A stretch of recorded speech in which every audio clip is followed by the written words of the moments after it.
All right, it's Women's Day and it's marked around the world. Issues in the spotlight, some of them negative. A focus on equal pay. Is that happening? A focus on violence against women, among all the good things about us, of course. Joining me now, Nina Marie Potts, our correspondent in Washington.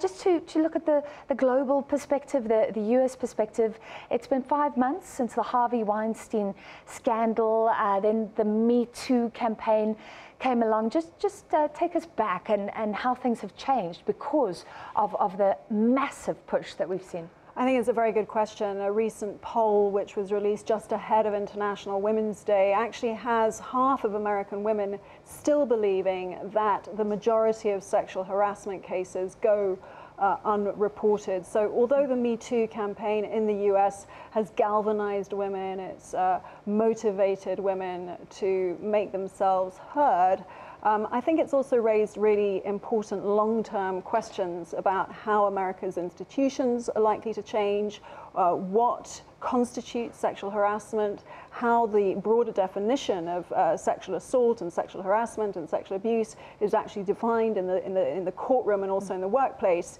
and whether or not under this administration, as you know, President Trump is facing his own very serious sexual misconduct allegations, whether or not this is the time, at a time when many people think that America has never felt so tribal, where identity politics have never felt so divided, whether or not President Trump has been a force for good, whether his own reckoning with women is in the pipeline in the months ahead, whether his stance on women will actually make them protest harder, something that's a very good outcome. Yeah, because he highlights the differences between people rather than the commonality.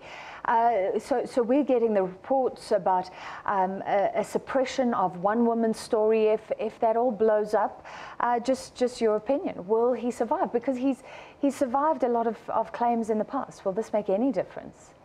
It's very difficult to tell. I mean, I don't know that his support base will ever abandon him. I think similar perhaps to the issue of the gun control debate in the US, there are some activists and women's rights activists that think that because his support base will stick with him and never abandon him, now is the time for reform and now is the time for change. The New Yorker ran a very formative and definitive article in February which talked about President Trump's moment, his reckoning with women should be now. Yeah. He continues to say that he supports women in the workplace. He throws back to his time as a businessman, claims that he has always defended the rights of women. And there are also pointers in his administration in the White House. He has appointed senior women to strong women speak for him, and, exactly. And then his daughter as well. Yeah. Harvey Weinstein, that scandal, I mean, there's always been a concern that you cover things up and that it goes away, but it comes back in a different form. But it seems like his punishment has been severe. Losing, the whole company was lost. Is that a game changer, do you think, that finally the repercussions were big enough to make men who abuse stand up and take notice? Yes, I mean, narrowly on Harvey Weinstein, I think we're waiting to hear from the New York Police Department whether or not they're going to make an arrest. They say it's imminent, but we're still waiting for that arrest, and we're still waiting to see whether or not... months, yeah. It has been months. But you raise a really important issue, which is whether or not Hollywood, for example, has taken the Me Too campaign seriously enough.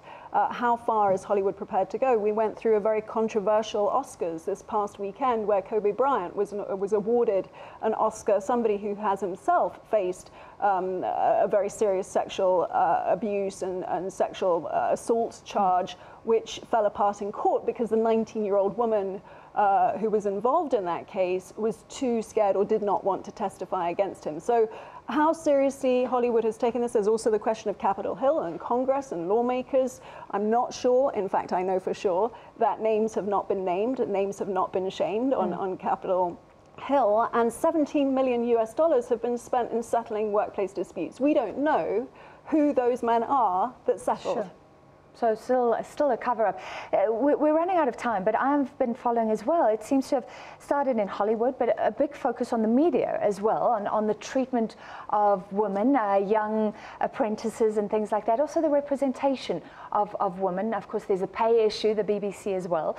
But just your final thoughts. There have been some very high-profile cases, without going into the details of who those characters were. Men in high positions of power in news networks in the US have been toppled, or at the very least are under investigation. So that is a phenomenon that's kicking off. I'm interested by the fact that a lot of strong women are in positions of power at the SABC. I personally think that some of America's news networks could take a leaf out of South Africa's book, which has been impressive. There's also a question not just about the pay gap, which of course is now thankfully finally being addressed, but also the way that women tell stories, the underrepresentation of women experts and analysts in package reporting on television, and a question I think feminists are also divided as to whether or not women tell stories differently from men. Yeah. All right, a big issue, and continue to excel as a woman. We always enjoy your reports. Thank you very much. From Washington, in town just for a few days, our correspondent Nina Marie Potts.